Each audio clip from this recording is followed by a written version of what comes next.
Thank you for joining us today to talk about monitoring student progress. The focus today is on keeping students challenged, which is actually the second phase of monitoring student performance. A few weeks ago, I presented a webinar on checking initial placement. And checking initial placement is the initial phase of monitoring student performance. That happens after students have passed about 3 stories, ideally, is that initial phase. But once your students have passed more than that, once they get to 6, 7, 8, 9 plus stories, from then on, you're just keeping them challenged. And what we mean by that is we're making sure that they are in as high a level and have as high a story goal as they can handle and still be successful. We have a tool that is built into Read Live, into Read Naturally Live, that helps you monitor student performance. It's called Data Mentor. So we will show you where you can locate that information. What Data Mentor does is as students work through the program, the computer collects data on how they do on various data points, including cold timing scores, pass timing scores, comprehension scores, those sorts of things. And based on the student's performance, the computer will provide a suggestion to teachers. It happens initially after the student passes 1, 2, or 3 stories, and that is that initial phase I mentioned before, that checking initial placement. And then for the second phase, keeping students challenged, it starts analyzing that data after 6 stories and 9 stories, and it helps give you an idea of whether or not a change is needed and what it should be. It is just a suggestion. You know more about your students than the AI that is built into the program. But for people, especially teachers who are new to the program, it is nice to have a reminder of to check and see if an adjustment is needed, as well as to get a little idea of what might be a good solution for allowing the students to work in a higher level or have a higher goal. So the place that you look for data whenever you're reviewing your student data, the best report is what we call the Students at a Glance report. Okay, the Students at a Glance report is viewable from the reports tile in your Read Live staff module, and I will show you that. But if I zoom in on this report, I want you to see what is on here. As you can see, the first part of this report lets you know the grade and name of the student. This next section tells you their series, level, goal, how many stories they've passed. And then starting with the gray section on, it provides you with information on various data points. The first one here you can see is cold timing, then story goal, hot timing, expression rating, practices, percentage correct on quiz, and words in the retell. Each cell underneath the headings provides you with 2 different data points. The first number is how the student did on average. First number is the average after the first 3 stories. So the student does their first, second, and third story. They get a cold timing on each of those 3 stories. The computer calculates an average of those 3 cold timing scores, and that's what this 41 number is. So this number, this initial point, will remain the same forever because those will always be his first 3 stories in this level. So this is your initial, this is your initial curriculum-based measurement data point. Okay, this 41. It's providing you with information of the starting point. The second number in each column is the average score of the most recent 3. So this particular student has passed 12 stories. So this number 48 is the average cold timing score from story 10, 11, and 12. So as the student passes more story, that second number will change. And what you're doing during this phase is you're seeing if there is progress in 2 or more of the areas. If there's progress in 2 or more of the areas, it means that a change is likely needed. So if you see progress in their cold timing, hot timing, and quiz, likely they're ready for more of a challenge. If their hot timing score goes above their story goal by 10 or more. So if there's a double-digit difference between their story goal and their average hot timing score, that's an indication that they can handle more of a challenge. If the number of practices that they need to complete in order to pass a story decreases, that's an indication. So some of you may not realize if you are new to the program, but students are on the practice step until they meet their story goal during the practice step. So if your student is practicing 6 or 7 times, it means he's not meeting his story goal until the 6th or 7th practice, likely, right?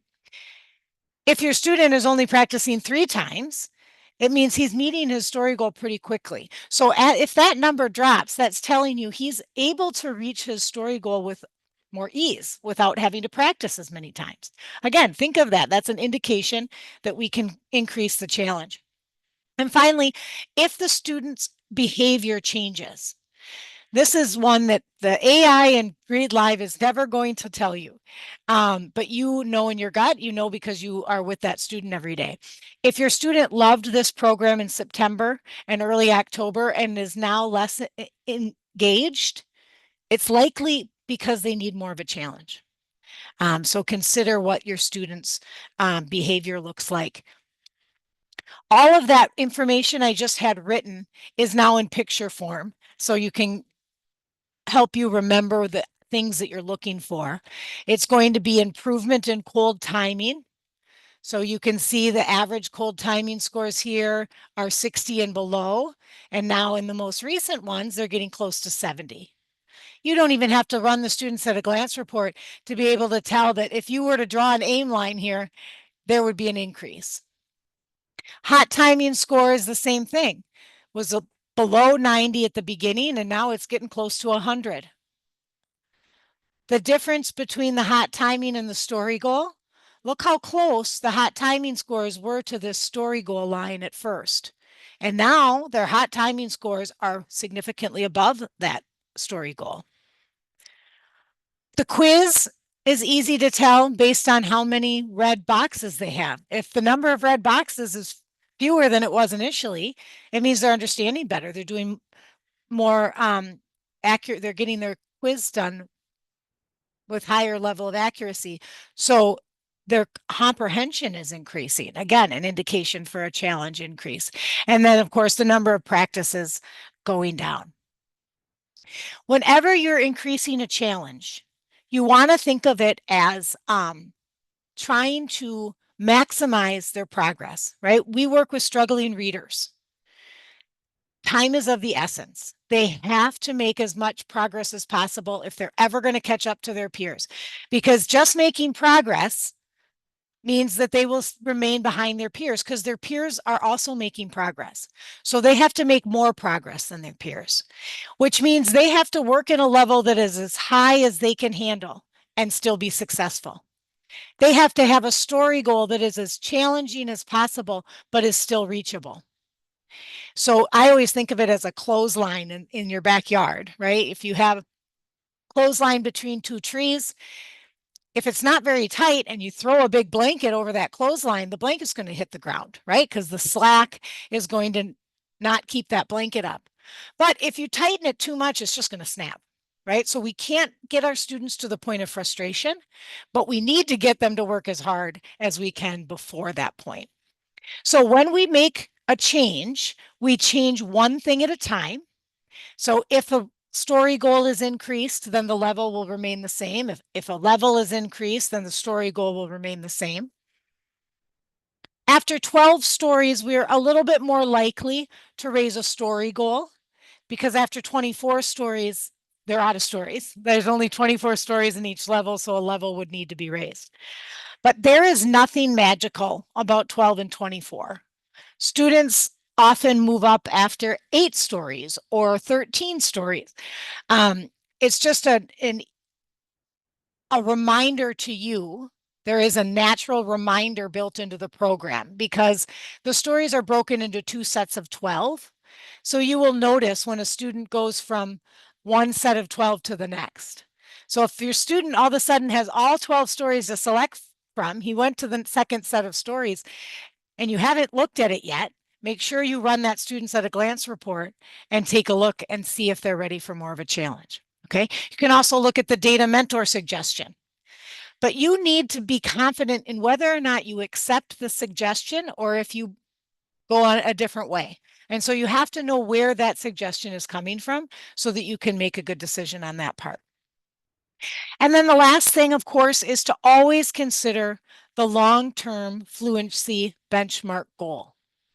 In order to talk about the student's long-term fluency benchmark goal, we need to have a common definition, right? So what do I mean by that? Well, we need the student to read unpracticed grade level passages at, near, or above the 50th percentile on national norms. So let's put that in an example form. So I want my third grade student to read a third grade passage for the first time. The first time my third grader reads a third grade passage, I need her to read it around the 50th percentile. Okay. So in the fall, most of you probably had a fluency assessment, a benchmarking assessment that happens in the fall, winter, and spring. And many of your students ended up in your reading group as a result of this assessment, or at least in part as a result of this assessment in part. So if they're 10 or more words below the 50th percentile, they were a good candidate for Read Naturally Live. So that's where they were at the start of the year, but their long-term goal is the spring 50th percentile numbers. Okay. Now, some long-term goals are reachable within a year and some aren't. If you work with an 8th grader who reads at a 2nd grade reading level, he's probably not going to increase 6 grades in one school year, right? But if you work with a 5th grader who's reading in a 4th grade level, or even a 3rd grade level, that student might be able to reach that goal by the end of the school year. Regardless if they're able to meet it or not, it is still their long-term fluency benchmark goal. That is ultimately where you want them. And so you always need to keep that in your mind. You are likely to have interim goals, right? To have short-term goals that you are trying to meet throughout the year. But always keep in mind, what are their peers reading? What pace are their peers able to read at? And what is the content like? Because that's where you want them. So you have to keep that in your head when your students are working. So what we're going to do now is I'm going to take you through some sample data on a few students. We'll talk about whether or not a change is needed. Usually that's a pretty easy decision. But the more nuanced decision, it has to do with what is it that we change. Okay, so let's take a look at Lee. Remember, we're looking for progress in 2 or more areas. We want to see progress in cold timing, hot timing, quiz, practices, the difference between the hot timing and goal. That's what we're looking at with Lee's data. We're looking at a report that's called the Students at a Glance report. Okay, so Lee is a 3rd grader working in the sequence series level 2.5, and he's passed 12 stories. Okay, the red circles let you know that information. So he's in the sequence series 2.5, 12 stories passed. His cold timing score started at 41. It's now at 48. So yes, progress. Hot timing score, 74 to 80. Yes, we've seen progress. The difference between his hot timing score and his story goal is now 10. At first it was 4 because after the first 3 stories, the average was 74. But the most recent 3 average is 80. So now we have a double-digit difference between his story goal and his hot timing score. His quiz has gone up, his practices have gone down, and it is clear that Lee is ready for a challenge, right? This is kind of a no-brainer. If you're seeing progress all over the place, you know you're going to need to make a change. So the question really becomes, well, what change do we make? So you can think, are they halfway through the level? Have they completed the level? Which are they closer to in terms of that? And then you're looking at, what is the student's long-term fluency goal? Okay, so you're always keeping that in mind. Where do I need this student to be ultimately? And which is he closer to reaching? Is the student closer to reading the content that his peers are reading? Is he closer to working in a level that is similar to what his peers are reading? Or is he closer to reading at a pace that is similar to what his peers are able to read at? All right, so we're going to go through Lee's data and answer these questions. Just like I did for the previous set of questions, I will ask these questions one at a time, and I'm going to ask them with his data visible for you. So in your head, you can be thinking about what the answer is to that. I'll give a brief pause after asking each question so that you have a moment to think. So the first question is, how many stories has Lee passed? Okay, 12 or 24. That number is very easily found right on our report. So he's only passed 12. The next question is, what is Lee's long-term fluency benchmark goal? So there's another table on this slide in the lower right corner that tells you the 50th percentile for oral reading fluency norms for third graders. Lee's a third grader. So where do we want him ultimately? By the end of this year, we want him to be able to read third grade level material at 112 words correct per minute. Okay. The first time he reads third grade level material. So which is he closer to? Okay, well, let's talk about it. How are we going to find out? It's not exactly comparing apples to apples, right? It's a little bit different, the level and the story goal. Well, he's currently reading 48 words correct per minute the first time he reads a passage. We want him to read, his peers are reading 112. His 50th percentile peers are reading 112. So he has to more than double the pace in which he can read in order to meet where his peers are going to be at the end of the year. Lee is a third grader working in 2.5. Okay, so he's pretty close to grade level. He's only half a grade level below. So now you're going to ask yourself, well, do we raise the level or do we raise the goal? Lee is a student who's a third grader working in 2.5. That is a luxury to have a student who's only half a grade level below, because it means you can focus in. You have fewer things to worry about. The content and the sophistication of the vocabulary that Lee is exposed to is not that different than the third grade level material that his peers are working in, right? It's not a huge difference. So because of that, I can worry about building his automaticity. I can worry about getting him to be more proficient, fluent with his pace that he reads. And because of that, I am going to want to raise his story goal because I can hone in on that. Okay. So in this case, I would recommend raising Lee's story goal. When we raise a goal, we raise by 10 words. So his story goal was 70, and we'd move it up to 80. Okay. When we raise a level, we tend to raise by half a grade level. Now, sometimes you might make a different choice on that. There will be exceptions. Every rule has exceptions, but typically half a grade level is what we do. And then finally, we discuss the change with the student. And this is important primarily for two reasons. The first one is the most obvious, and that is it's a fun conversation to have. It's not that often that teachers get to have conversations that they want to have and the student wants to have. And even the parent, if the parent were there, they would want to have it too. It's a happy, positive conversation. So enjoy it, because we all know that they're not all get to be that positive. So you're going to discuss it because it's good news, right?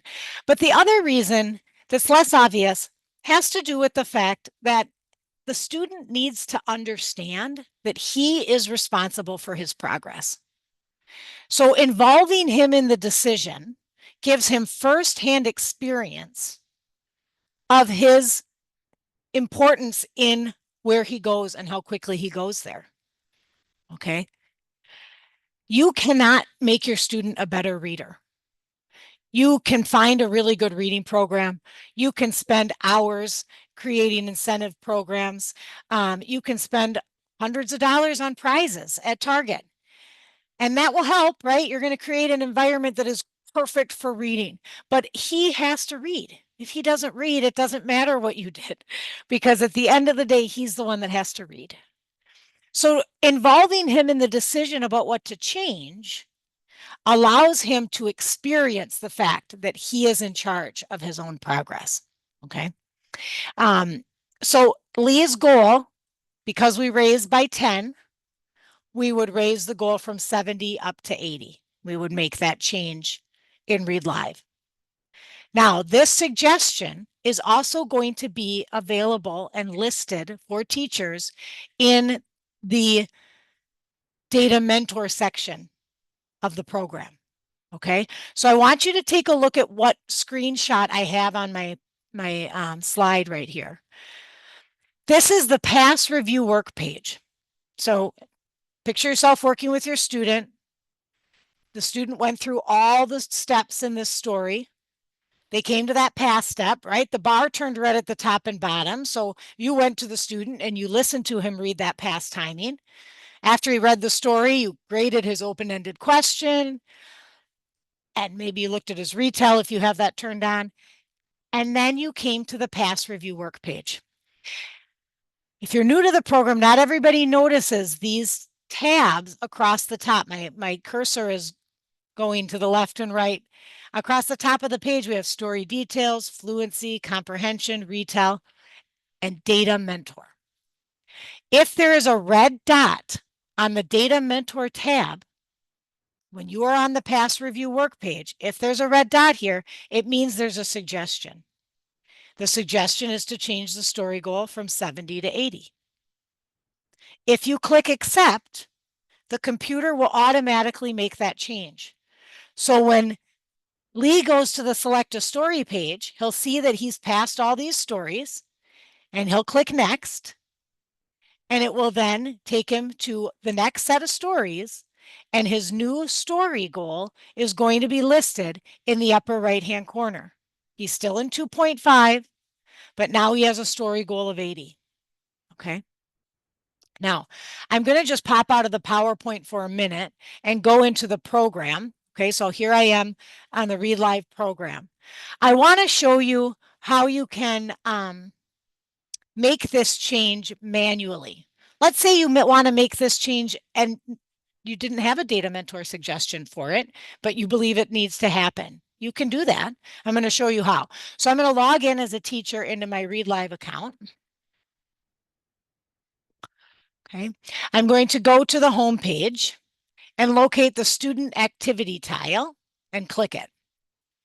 Once I'm in the student activity tile, I would find the student's name and click the drop-down menu next to the student's name. All right, that will create a drop-down list of the programs the student has access to. Right now I'm talking about changing an assignment in Read Naturally Live. So I would go directly to the right of the Read Naturally Live application. Further to the right of the assignment column is a button with a picture of a piece of paper and a pencil. And when I hover over that button, it says change assignment. So I can click on it and I can come in here and make a change to the student series, level, or story goal. Okay, so that's how you do it from the staff side. Now, if your student is logged into the account, you can also make that change when they're logged in. So let's say your student is currently logged into Read Live and you think, oh, I was going to change her level. I'm going to go in and do that before she gets started. Or I'm going to go in and do that even though she's in the middle of a story. On every student screen, there's a picture of an apple with the word teacher next to it. The button in the upper right corner that my mouse is flashing over. This button is on every student screen. So at any point, the teacher can come and take the student's mouse, click on this teacher button, enter her teacher login information to access the teacher menu. Okay. So from here, she can change the series level or goal. Right? Notice that a little more than halfway down is the change series level or goal section. Okay, we also have change story options, so you can adjust steps from here, all sorts of things. But I also brought you here for one other reason, and that is that data mentor suggestions are visible under the teacher menu at any point. You don't have to wait until the pass review work page. Remember the slide I showed you in my PowerPoint showed you on that final page when you're with the student working right before you get to the remedial action page, you have the data mentor tab. But if you want to see if there's a suggestion in there and your student's on prediction, or one of the earlier steps, you can come in, log into the teacher menu, click on the data mentor tab, and if there is a suggestion, it will be listed there. And there's an accept button here too. Okay, so you can accept that change and it will happen automatically. If you ignore the suggestions, they will just update when new data warrants that they make a different suggestion. Okay, so you're never going to have a huge running list of suggestions that you have to clear out. It's always based on the most current data that you see in there. So not only do we have the suggestion, what the computer is recommending, but they also give an explanation as to why they are recommending that. So you can take a look at that information. All right, so let's go back into the PowerPoint and we'll return to Lee, our student. We got him through making a change to his story goal. So let's rewind, or not rewind, let's fast forward through November, December, January, and now we're the spring. Okay, so let's say it's May of this school year and you have new benchmark assessment data for Lee, and we want to see, is he ready to exit? Is he done? Well, in the fall, he came in with 36 words correct per minute. That's what ended up having him in your room, right? That's probably about the 10th percentile, something like that. It's very low. Now he's reading at the 85th percentile. I'm sorry, no, he's not. Now he's reading 85 words correct per minute, right? So he's made a ton of progress from 36 to 85. He's made more progress than his peers. 85 words correct per minute for a third grader is much higher than 10th percentile. It's probably more like the 30th percentile or something. So the formal assessment data is your gold standard for deciding if a student should enter or exit an intervention. Okay, I know you know that. But the downside of assessment data is it doesn't come in as often as your curriculum-based measurement data, right? Your curriculum data from Read Naturally Live that you get all the time. You get multiple cold timing scores each week, probably. So if you want to peak in November, if you want to peak in February, in between those assessments, that score, if you are with them for the cold timing, and if they are reading at or very close to grade level, that score is valuable. So he's reading 80 words on the cold timing on average. But we want him at 112. His formal assessment data says he's at 85. His curriculum-based measurement data says he's at 80. We want him at 112. The hot timing score is completely irrelevant when it comes to comparing to norms, when it comes to deciding if a student should come or go from an intervention. There are no norms on hot timing scores. It really doesn't matter to us. It matters to the students. They love that score, so celebrate it with them. But what we really care about are those cold scores. So even though Lee has made a lot of progress, he isn't quite ready to exit the intervention. Okay, so the example I gave you with Lee was a student, he made progress all over the place. And so that was a really nice one to start with. But what happens if your student isn't making the progress they need to? So this is my kind of tips portion, common issues that arise and suggestions for those common issues. When I talk to a teacher who says that their student isn't making the progress they want, the very first thing I always ask, and often find out to be part of the issue, is that the student needs to complete the steps correctly. We talk a lot about implementing with fidelity. Well, the students have to do it with fidelity too. And so, for example, the most common step that's done poorly is the read along step. Kids will say it's too slow. Kids will say they're reading in their head. We have no idea what they're doing unless they are reading out loud with their mouths. A read along step is not a read along in your head. It's not a listening activity. It is a read along out loud with your mouths so that the students can hear, see, and say the words at the same time. It's why it's read slowly. It's not meant to be an enjoyable listening activity. It's meant to be a read along. So they are pronouncing the words along with the audio. Make sure they do that. If they don't, If you notice they're working on the read along, but they're actually staring out the window, you can go in and add a read along and make them redo it. If they are doing it really well and you know they're doing well on accuracy and comprehension, you can reward them and say, you know what, if you read along that well, I don't think you need all 3 anymore. I'm going to drop you down to 2 read alongs. So you can use a consequence reward system to get them to comply. But you need them to comply on this. That's one thing teachers have to be good at. We don't want to be, probably. I know I don't. I don't like making people do things they don't want to do. It goes against my nature. But in education, we don't have a choice. It's one of the things we have to be good at. So they need to do that step properly. Another step that students often, or another piece of a step that students often miss, is not clicking on words they don't know during that practice step. Tell all of your students that Read Naturally places them in a level that's challenging. And so you expect that there are words they do not know. Students always assume, especially struggling readers, they assume that they're supposed to know all these words. Tell them they're not, because they're not. They're going to come to words they don't know. That's why they read along. That's why they practice over and over again. So tell them, I know you're going to not know all these words. I want you to click on any word you're unsure of. That clicking and hearing and seeing and saying all at the same time helps students solidify those words. Another thing to consider is a program adjustment. The most common program adjustment I recommend is turning off of the retell step, especially if you have a student who is young. Typing is not a friend of a young student. If you have a student who is multiple years below grade level, so 3, 4, 5 years below grade level, you maybe don't have the luxury to work at writing yet. So that if you turn the retell off, that gives the student 5 more minutes of reading. And if he reads 100 words in a minute, he just read 500 more words on that story because he had 5 more minutes dedicated to reading. Okay, so changing one or more of the steps to better fit the needs of the student where they're at this moment is important. You can turn that retell back on when they get closer to grade level, right? You can make change as the student changes, you can change the steps. But altering the steps to meet the student better is a very effective way of increasing challenge.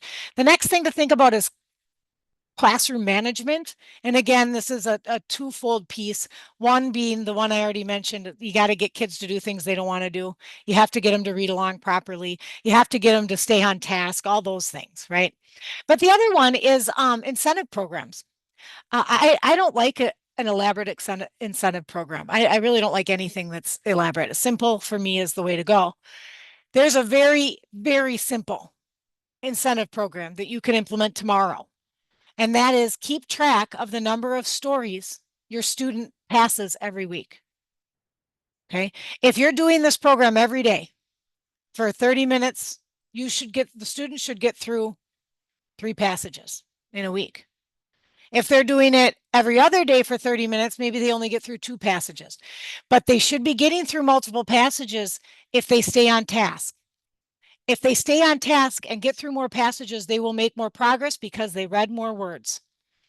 Every student who reads the most stories at the end of the school year, if you take a look at which student passed the most stories, you will see that that is also your student who made the most progress because they were on task. They read the most words. It's just simple math.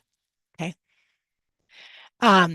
You should also keep track of how many stories the group passes because that gets peer pressure involved. Now, all of a sudden, nobody wants Johnny to be staring out the window. And so, because peers want him to stay on task, so the whole group can pass more stories so there can be some reward at the end of the month or quarter or whatever. Another thing to think about is supplementary instruction. If you have a student with a lot of errors, you might consider doing an assessment in phonics. We have Word Warm-Ups Live built into Read Live, which is a great phonics program. We have an assessment in there that can help you identify phonics issues. Sometimes students need holes filled in their phonics. Sometimes students need comprehension work. Within Read Live, we have something called the Comprehension Builder, as well as a comprehension tips document. Okay, so the comprehension builder and the comprehension tips document are resources for you to help you with comprehension instruction. So if you want to have some lessons, whether it be one-on-one or small group, for the different comprehension questions and Read Naturally Live, we have a resource for you that will give you ideas for that. And then finally, just an adjustment to a level or goal can go a long way. We all need to know that we're making progress, that we're moving forward, right? And so giving a student an indication of, yep, okay, you're on task. We're going to bump your goal up a little bit because I think you can handle it. That tells them they're going in the right direction. And that sometimes will re-engage them if you think they need that. Okay. So our last task today is to talk about 3 different students. Okay, Jeff, John, and Janelle. So we're going to look at the same report we looked at for Lee. We're going to look at the students at a glance report. Okay, and we'll talk about each one individually. In your handout, you have a 1-page takeaway that has all of the references you need in order to make decisions about altering students' stories and or levels and goals, including the placement table, oral reading fluency norms at the 50th percentile, goal requests or goal recommendations. So that is in your handout to utilize when you go run your own reports. Now I'm going to talk about Jeff, and I want you to notice the highlighted part at the bottom. That is a note that the data in Students at a Glance does not tell me this information. This is what you know as a teacher, that Jeff self-times for his cold timing. So I don't know how accurate his cold timing scores are. He does that one on his own. But he's got a great attitude. He works really hard. Okay, so let's take a look at Jeff's data.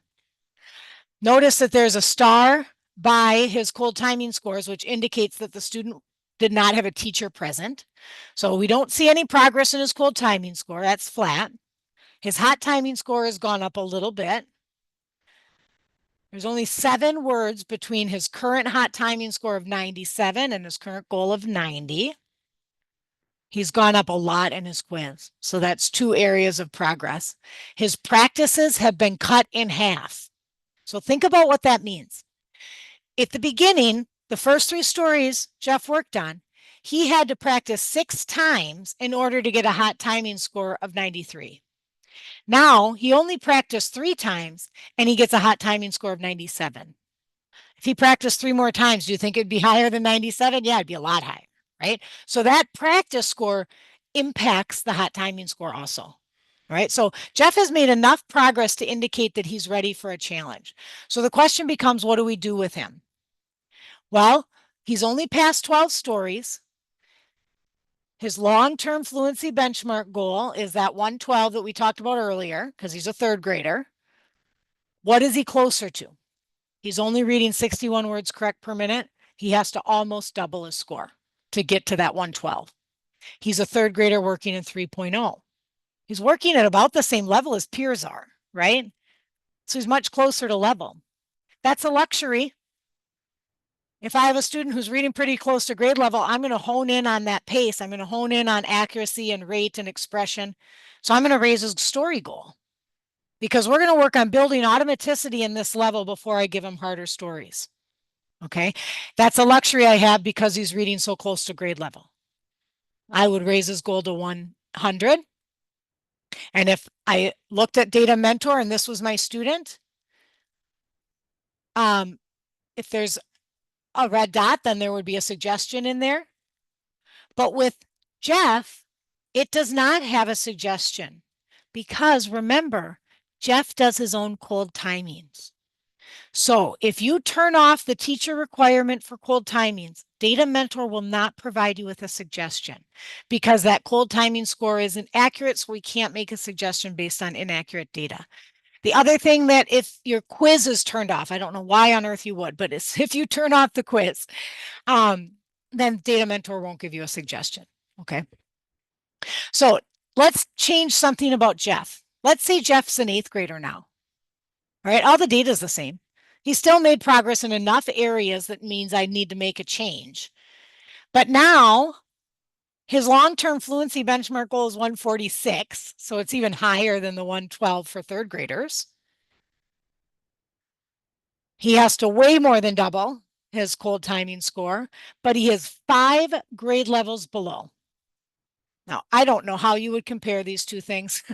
They are both, he is far behind on both, right? He's 5 years below grade level. He's got to way more than double his pace. Both are a problem. Would you do something different with an 8th grade Jeff than you did with a 3rd grade Jeff? Because Jeff is, as an 8th grader, he's 5 years below grade level. When you have that situation, you are going to be more aggressive with raising their level. It is a more challenging increase. Jeff needs to start working on harder vocabulary words with more sophisticated concepts. You have got to move students who are 4 or 5 years below grade level. You have to move their level more often than a student who's reading very close to grade level. Okay, so same data, the kid's different, so the decision is different. So what you know about your student is very valuable. Might not say it in the students at a glance report exactly, but that is something you need to pay attention to. Now, John is our student who, if you take a look at the highlighted section underneath the box there, it says he makes too many errors to pass on the first attempt. Everybody's got a student like John. Sometimes it's because he's one of those speed guys, right? Who goes really fast. He probably even comes into your classroom fast. And he makes so many errors because he's just going too darn fast. Right? If that's your student, stop him when you start a timing. As soon as he starts to race, stop that timing and say, we don't read that way, right? This is not a race. I want you to read with accuracy and expression. But sometimes there's other reasons too for errors. So if your student's making too many errors to pass, it almost doesn't matter what their data is. Are you going to make a change to a student who has 7 errors every time on his pass attempt? So in John's case, he hasn't made much progress. He's gone up statistically, not really at all, 1% on the cold timing. His hot timing, same thing, gone up a very small amount. The difference between goal and hot timing is only 4 words. His quiz did go up a little, so that's the silver lining, and his practices have remained the same. So he's not ready for more of a challenge. And he has seen a tiny bit of progress in different areas. So if he wasn't making too many errors to pass, I might bump him up a little bit. But he is. So when your student's making too many errors to pass, you have to provide them with guidance. You have to tell them that you're going to have to lower their level or goal if they don't start being accurate. You have to tell them to read along out loud with the audio support and click on every word they don't know so that they can be accurate. And John might have a phonics issue. Okay. There would not be any suggestions listed at the time under Data Mentor for John because his data doesn't warrant a change. But if John's quiz was low, that's what we're going to change with John. So now not only is he making too many errors to pass, but his quiz is still in the 60 percentile range. I was okay with it at first, but now after 12 stories, he's only comprehending at 67%. Now I'm going to need to lower his level. Nobody wants a lower level, not you, not the student, not the parents. But here's what will happen. He will be more successful there. He will have fewer errors. He will do better on the quiz. Every time he answers a quiz question and he clicks next, you might not realize this, but the computer tells him if they're right or wrong. So when he answers it wrong, it goes doot doot. It's a sad sound. If he gets it right, it's da da da da da. Feels much better. When he gets through the first pass attempt with you, he passes on the first attempt because he's more accurate. So he'll be successful there. It will change his attitude. It will change the way he views it, and he will start doing better. When you move him back to 5.0, after he completes some stories in 4.5, you're going to see that he's ready to go back to 5.0. The passages he passed there are still passed. He can't read them again. They're still, the data is still in your reports. He just can pick a different story that he hasn't done yet. Right? So our final student is the student that we all wished all of our students were. She's a student that makes just a ton of progress everywhere. Okay, she's already had one more challenge or a challenge increase. She's only passed 12 stories, but we already raised her goal one time. Okay, she has progress everywhere. Huge improvement in cold timing and hot timing, and the difference between the goal and the hot timing. Even though we already raised the goal, the difference is still 10 or more. Her quiz is at 100%. That means on average, she's getting 100%. The most recent 3. Her practices have gone down. So of course she needs more of a challenge. But what do you do with a student like Janelle, She's only passed 12 stories. We want her at 133. She's only at 67, and she's a fourth grader working in 2.5. She is technically closer in level, right? She's only a year and a half below grade level. She's got a huge gap in the rate. But what would you do with her? Might you do something different? With the other students who are closer in level, we raised their goal. We focused in on rate. But Janelle is making huge gains, and she's getting 100% on the quiz on average. When you see massive gains, when you see 100% on average on the quiz, you are going to be more likely to raise a level. So I, in this case, would probably put Janelle up in 3.0. Okay, make that change. Again, that suggestion would be in Data Mentor. If you agree with it, you just click that accept button right underneath the suggestion to change the level from 2.5 to 3.0. Okay, so lean on Data Mentor, but know that you know more about it than the computer does.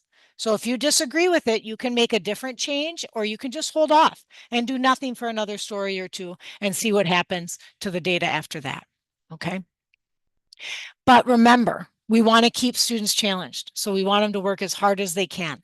So increasing the challenge throughout the school year is very important for doing that. On our website, we have a lot of great help resources. We have lots of other webinars and videos and blog articles and all sorts of things. So go there to find information, but also just call us, email us. You get a human when you call our office. If you email us, we respond very quickly. So when your questions come up, please reach out to us. That's why we're here. There is a little survey at the end when we log out, so please complete that. If you have questions, feel free to put them in that survey and we'll respond to you. Thank you so much for your attention today.